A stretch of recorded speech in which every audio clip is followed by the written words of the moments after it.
Hey guys, I wanted to show you a little bit of my pre-watching the Jets get their butts whooped. Hopefully not, but you never know. Gonna do a little bit of movement. Wanted to share with you guys. Real quick, 6 minutes of moving, straightforward. I'm gonna start the clock actually. The first 45 seconds, so it's a 10-second countdown. I use fitlb.com. It has a nice stopwatch thing if you ever just need a simple timer, so hopefully you can see that.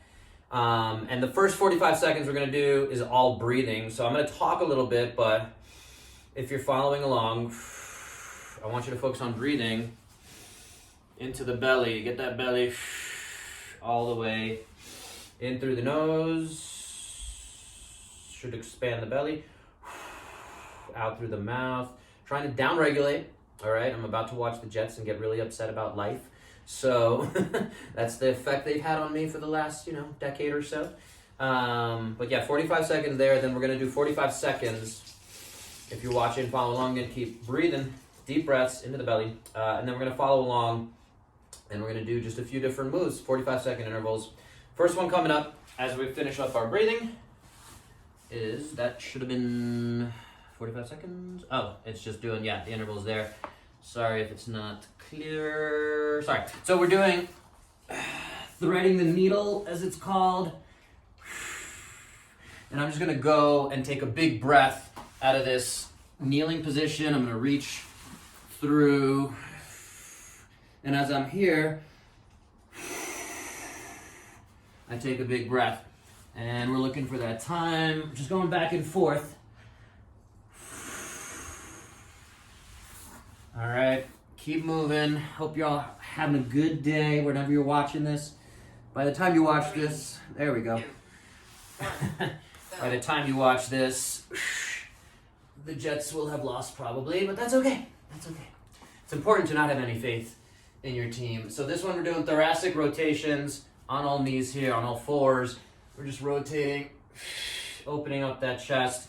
Obviously, as I'm watching the game, whether I'm doing it during commercial breaks or just quieter points of the game, I like to keep moving as well, but helps to get 6 good minutes in before. Ooh, there we go. Get a little bit further, and again, breathe with these. In through the nose, deep breath. Out through the mouth there. I'm gonna go to cat-cows for the next one for 45 seconds, so just working on sinking or pushing my belly down and then pushing my belly kind of up. So back and forth there. Stretching out. Again, working the breaths through there. Ooh, yeah. As we're doing this cat-cow or cat-camel, some people call it, you can work on rocking a little bit with it too, but really most important is you're getting that motion through here. You can hopefully see that. Okay, next one we're gonna go to 90-90 hips, one of my favorite hip exercises. You can see that 90 degrees, and I'm gonna stay back and just keep my hands behind me and just work on opening the hips up there. And if you want to advance this, you just let your hands off. And that feels a little bit more intense, a little better for the hips. And I'm just feeling all sorts of good opening through there. So good. So good. As you can see, I'm also sliding a little bit with every rep I do. You want to add a little more intensity to this, you can add a little pigeon at the end there. But I just really like that motion back and forth. All right. Next one I'm going to do is windmills out of this lunge position. So just work on that lunge position. All right. And windmill, just kind of side to side. Some people are going to call this world's greatest stretch. We did a little bit of this on that other motion, but just working into that lunge position. And we'll do 45 seconds on each side here. So working on bringing that chest down, not really the windmill, even though that's what I said. Pardon my French. But yeah, lunge, deep lunge, and I'll edit this and I'll have hopefully somewhere in there We're just switching sides, so we'll cue it up.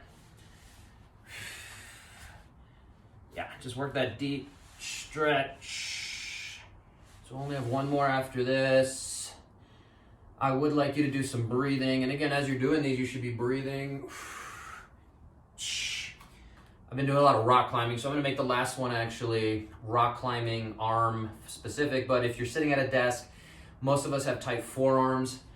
If you've had some elbow, wrist, shoulder issues, this next one's gonna be really good for you.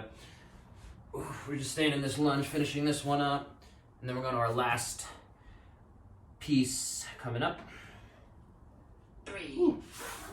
All right, so the last one for the climbers here, or anyone who wants to open up, we're going to pull the fingers back to our bodies. We can go side to side. Just play around with opening up. So this is kind of like pulling the fingers back, but using our hands on the floor there. Really good and powerful stretch. Again, you can do this, just show you from a little different angle. Play around with your knees, hips opening up. Obviously with all of these, and also, I didn't say that disclaimer at the beginning, but if you have any issues, pains, aches, anything going on with any of these, past just a little bit of intense stretch, we should probably chat or check in with a clinician. I like to anytime I do that, I like to just make sure we wake up the hands and get them going that way. Go Jets, and hopefully by the time you guys watch this, it's a victory against the Bills. Probably not. Anyway, I'm going to stop this. I'm going to wish you guys an awesome day. Hope that helped you get at least 1% better. Talk to you soon.